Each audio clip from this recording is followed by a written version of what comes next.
to get back into your seats.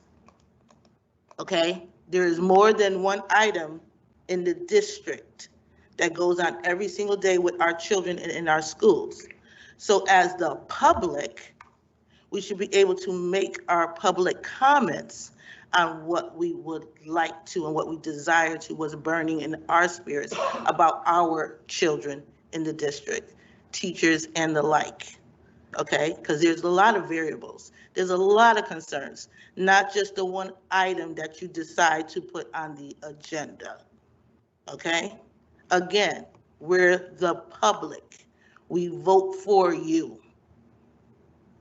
So it's not fair for a person that just voted for you a few days ago, you come up here and say, oh, I want to speak about something that happened to a teacher or a student, and you say, no, it's not on the agenda. It's called freedom of speech, okay? That's our rights. Thank you. Welcome. Is Dasha Spell here? Okay. That's the end of public comment. We're going to move over the approval of board minutes until we get a quorum. So I will move on to the chairman's report. As some or all of you may know, we had a loss in the district, and I'm going to read this into the record. Arthur Peter Ziegler, assistant principal at Bassick High School, passed away suddenly on Saturday, October 31st. Pete, as he preferred to be called, was born in Springfield, Massachusetts in October 1970. He was a son of Arthur Peter Ziegler Sr. and his wife Nancy. A proud father of three, Pete spent his life working hard to provide for his family as a Bridgeport Public Schools teacher and administrator for the past 25 years. He began his career as a teacher at Bassick High School. Throughout his career, Pete rotated between several positions, places, and titles, full circle to return to Bassick as an assistant principal, where he was serving at the time of his passing. Over the years, Pete, who was a social studies teacher by trade, taught a variety of courses, including world civilization, United States history, Latin American and Puerto Rican history, sociology, and psychology. He was also part of an education committee working to revamp the social studies curriculum in grades 7 through 12, and served as a crucial voice on that team as it sought to meet the moment. Among his most noteworthy accomplishments over his tenure were his efforts to partner with local colleges and universities for a dual enrollment and credit options for high school seniors. In 2012, Pete and some of his colleagues in the district fostered partnerships with Housatonic Community College, the University of Bridgeport, and Fairfield and Sacred Heart universities. Officials at those institutions said the programs encouraged students to top off their education with a college degree. A true leader at heart, Pete advanced his education as he worked full-time, earning a bachelor's degree in history, a master's degree in education, and a sixth-year degree in school administration. Pete also earned several awards and fellowships as a teacher and administrator from the Bridgeport Public Education Fund and the Bridgeport Rotary Club, among others, and presented on school reform and social justice to the United States Department of Education. Apart from education, Pete is remembered for his love of music, his interest in history, his involvement in helping people with disabilities, and his devotion to his wife and children. Pete will be sorely missed in this community, as well as by his family. And I would seek a motion. Well, first, we're going to observe a moment of silence in memory of Mr. Ziegler.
Thank you for your indulgence.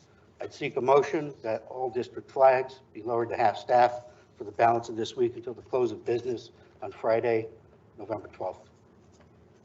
Mr. Chair, we don't currently have a quorum, but I think we could reach a consensus. I think we that can would reach a be, consensus. That would be an appropriate It's action. more ceremonial thing. So with that understanding, does somebody want to move that forward? So signify by saying yes. Yes. Yes. Okay. Is everyone in agreement? Yes. Yes. Okay. Mr. Pistone, you'll make that happen. Yes. Okay. Committee reports and referrals, ad hoc district-wide branding initiative. Ms. Brown? We have not met yet. We will meet on November 17th at 5:00 p.m. at Central High School Library. Okay. Any referrals? Contracts Committee did not meet. There was one item that was proposed for us to meet on, which is on the agenda, but it's such a simple item, we didn't think there was a need to meet. I just put it to the full board. Educational Diversity, Equity, and Inclusion. Dr. Fabian is not here. Are there any referrals? Facilities, there was no meeting. The next meeting is scheduled for December 1st. Governance. Governance has not met since the last board meeting, but I'm going to refer a couple of items to this committee, one of which, Ms. Kennedy, is related to public comment and the expansion of what will be allowed.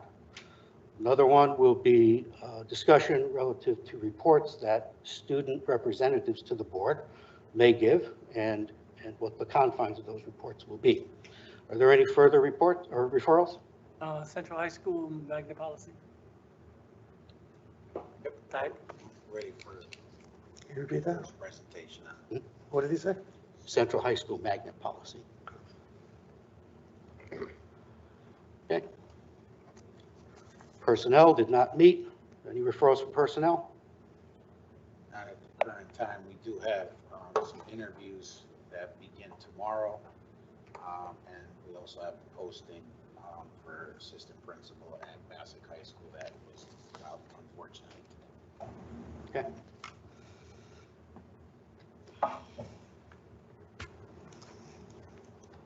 Students and families. Ben Hand's not here. Teaching and learning. I think we skipped over finance. Did we do finance? No. Because No, I don't finance. remember seeing it. Finance after All right, no facilities. worries. Yeah, financing will be meeting on September 17th at. November 17th. November 17th. November 17th, that's fine.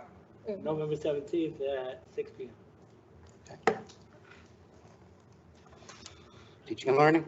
Teaching and learning will be meeting on November 16th at 6 p.m.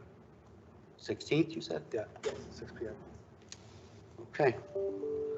Superintendent's report. Thank you. Just a couple of items worth mentioning this week. We have our student success plans, those students who have a Zello account. We have 77% of our students that have completed a student success plan to date. And of the high school seniors, 2,570 college applications have also been created to date. So our school counselors and students are eagerly pursuing higher education opportunities. So that is very encouraging post-pandemic, especially given the year that these students have been able to endure. So congratulations to all the students and good luck on those college applications and acceptances.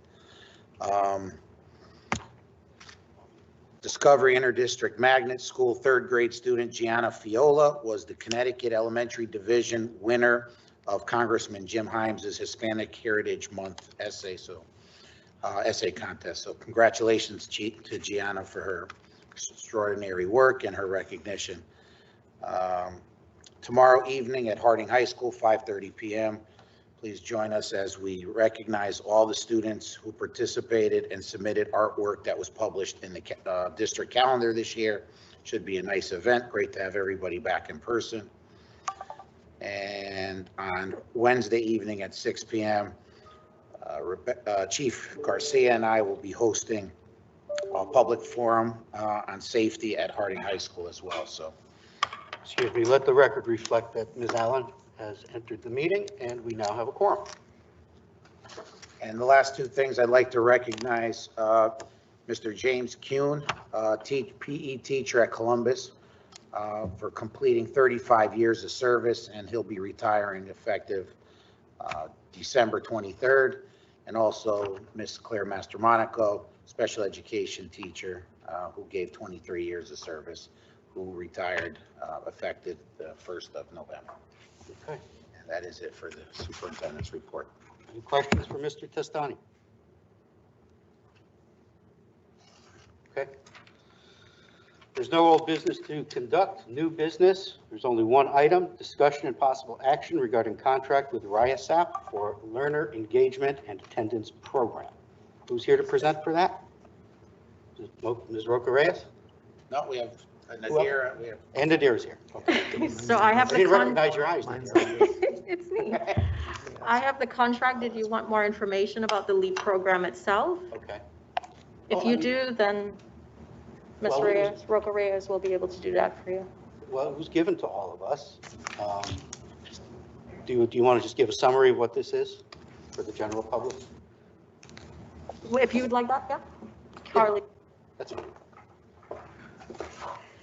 So the learning engagement, excuse me, attendance program, it's a state initiative to address student absenteeism and disengagement resulting from the pandemic. So the Connecticut State Department of Education is working collaboratively with the RESCs, the Regional Education Service Centers, and our RESC is CES.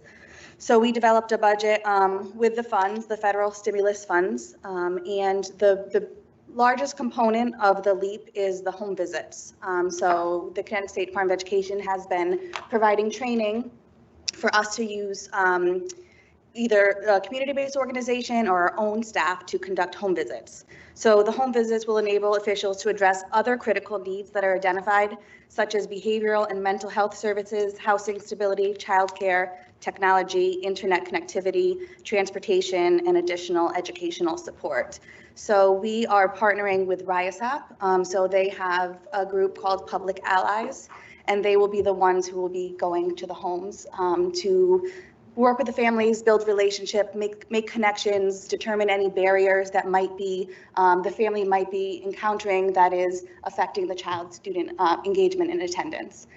It won't be going there to address attendance necessarily, but just to work with the family and help them to get their students and the families re-engaged in the schools.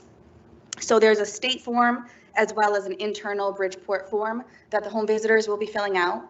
They'll be referred by our own student success team.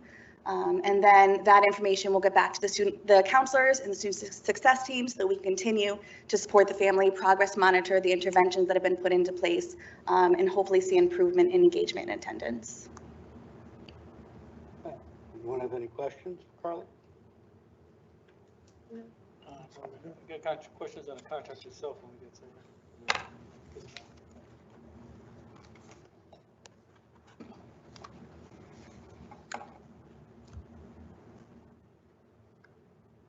That's me. Yeah, I got a question on the contract portion. And just the dispute resolution process as far as arbitration in court. Why can't we do binding arbitration? Is there a particular reason? So this template that I'm using is something that was designed by the city attorney. We've been using this for the last couple of years. All of our contracts that require CBOs, that is community-based organizations, this is a template we've been using. If there is a desire of the board for us to change that message and you're asking for a binding arbitration? I'm just wondering because after we go into court, I mean, we could win the case in arbitration and we have a strong case, they could take us to court and lead us dry on lawyers' fees. I can actually speak on that. Yep. The city in general is trying to get away from binding arbitration because their attorneys are more skilled in general practice law rather than very niche areas that you might take the binding arbitration. So to the extent possible, they'd like, their arena is court. not the arbitration room. So they feel more comfortable and confident in going to court than binding arbitration. Yeah, that makes sense to an extent. As far as, could there be any clauses put in for, like, if the loser paid the lawyer fees? Because a lot of times we settle these cases because we just don't want to pay excess lawyer fees going forward. But if we could take that off the table, would that be a possibility of anything? I could certainly bring it back. Like I said, this is a template we've been using from the city attorney's office. Any changes, I will certainly bring it to them if that's the desire of the board. That's just my thoughts. I don't know the thoughts of the rest of the Well, board. I think what Kadir is trying to softly say is that we would need to see what the city attorney had to say about making a modification of that nature. And if we want to wait and let them weigh in and give a reason why something maybe should not be changed, then we can kick this over for approval to the next meeting. Is this something you're really hard and fast on, or? Well, we'd like to get going. No, I mean, I'm sorry. Well, I'm only one member, but it might be something we want to consider bringing to the city attorney for further contracts, because I think we should go look at it going forward at the very least. Okay. But like, if I'm the only one that's really feeling strongly about it right now, I'm not going to put my foot down or anything. I think we could pass this contract, but I think it's something for the future, because it could rein in our legal costs in the future. Okay. If we have such a contract. Chair, just a question. What is the concern on the contract, Mr. Sepulveda? Just, we split the cost of the lawyers for arbitration, and then we could go to court. But if we have some sort of codicil that prevents people from making us use our lawyers and paying the expenses and having us settle for a lower amount than our legal expenses would be, if they're on the hook for paying the cost of the lawyers, should they lose, and vice versa, be less likely to have frivolous suits going forward. He's saying that they would, that if you sue them, not just for the damage, but for also the cost of the legal fees that we might incur. Right. And if that's somehow able to be written into our contract, not particularly, not particularly to ISF. This is just talking about. the first time I'm I actually understand. focusing on that. I think It's nothing against ISF. I'm not going to sue ISF. I'm not looking to sue ISF. So I'll make a motion to approve if nobody else has any questions. Second. I'll accept the motion to approve if you want to. You want to make a motion to approve the contract As is. as it stands? Yes. Second. Moved by Mr. Sokolovic, second by Mr. Lombard. Is there any other discussion or questions? Okay, all in favor? Aye. Any opposed? Any abstentions? Okay, thank you, Kadir. Thank you. All right, is there a motion to adjourn? So moved. Moved by Ms. Brown, is there a second? Second. Second by Ms. Allen. All in favor? Ms. Allen. Opposed? We are adjourned. Time is 7:08.